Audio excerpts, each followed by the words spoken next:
আমার অত্যন্ত চমৎকার একটি আমল আপনাদেরকে শিক্ষা দেব। সূরাতুল ফাতিহার ছোট্ট একটি আয়াত পড়ুন আর আল্লাহর কুদরতি কারিশমা দেখুন। সহিহ মুসলিমের 395 নম্বর হাদিস।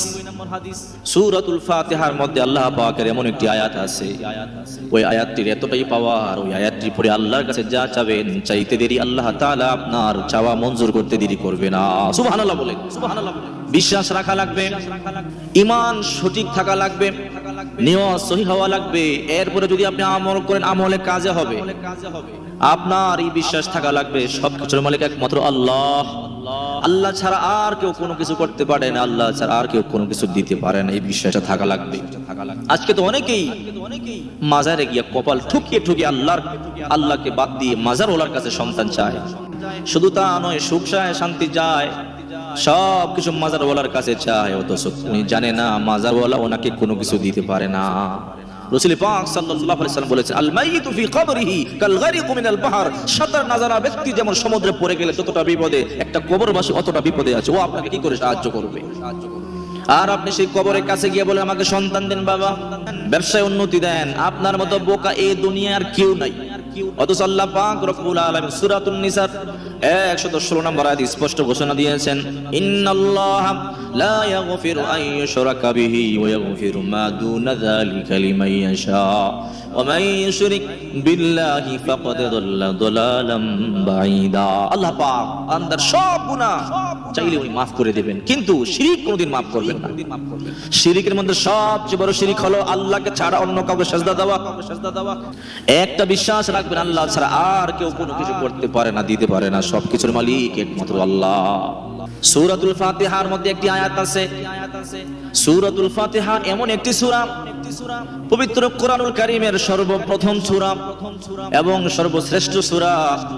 যে ব্যক্তি জীবনে কোরআন নাও পড়েন, কারো কাছে কোনোদিন মক্তবে নাও গিয়েছেন, জীবনে নামাজ নাও পড়েছেন, কিন্তু এই ব্যক্তিকে, ওই মুমিন বান্দা বান্দিকে আল্লাহ তাআলা সূরাতুল ফাতিহাটা কুদরতিভাবে তার কলিজার মধ্যে লিখে দিয়েছে। সুবহানাল্লাহ বলেন, সুবহানাল্লাহ। সবাই সূরা ফাতিহা জানে, যে কোরআন পড়তে জানে না তাও সে সূরা ফাতিহা জানে, যে মক্তবের মধ্যে কোনদিন আসে নাই সেও সূরা ফাতিহা, ঠিক কিনা বলেন?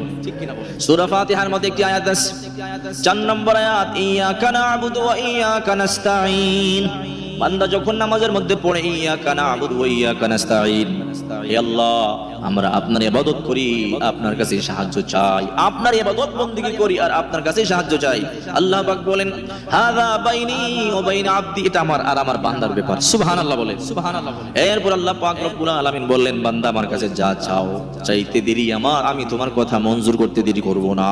যখনই আপনার কোন বিপদ আসবে, মুসিবত আসবে, আপনি 2 রাকাত নামাজ পড়বেন, 2 রাকাত নামাজ পড়ে আপনি নামাজের পরে হাত তুলবেন, হাত তুলে আল্লাহর কাছে বলবেন, ইয়াকা না'বুদু ওয়া ইয়াকা নাস্তাঈন। হে আল্লাহ, আমি তো আপনার ইবাদত করি আর আপনার কাছেই সাহায্য চাই, আপনি ছাড়া কে আমাকে সাহায্য করবে?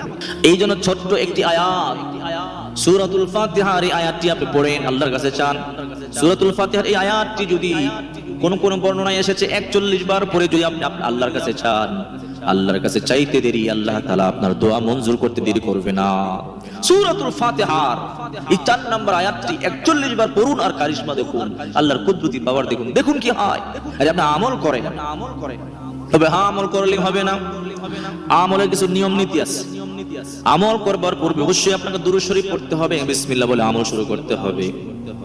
এরপরে আপনার জবান পবিত্র থাকা লাগবে, আপনার নিয়ত সহি থাকা লাগবে, আল্লাহর প্রতি বিশ্বাস থাকা লাগবে, হারাম খাওয়া যাবে না, অন্যকে কষ্ট দেওয়া যাবে না। এরপরে আপনি আমল করতে দেরি আল্লাহ তাআলা আপনার আমল কবুল করতে দেরি করবে না, ঠিক কিনা বলেন? এই আমলগুলো বেশি বেশি করেন, দেখেন কি হয়। সূরাতুল ফাতিহা অত্যন্ত পাওয়ারফুল একটি সূরা, এই সূরা অত্যন্ত পাওয়ারফুল। এই সূরার আমল আপনি করে দেখেন। এই সূরার নাম সূরাতুশ শিফা। এই সূরা অত্যন্ত পাওয়ার রয়েছে। যে কোনো রোগীকে আপনি এই সূরা পড়ে পানির মধ্যে ফু দিয়ে দম করে আপনি পান করিয়ে দিবেন, দেখবেন ওই রোগী সুস্থ হয়ে গেছে। আল্লাহ পাক আমাদেরকে এই আমলগুলো বেশি বেশি করবার তৌফিক দিন।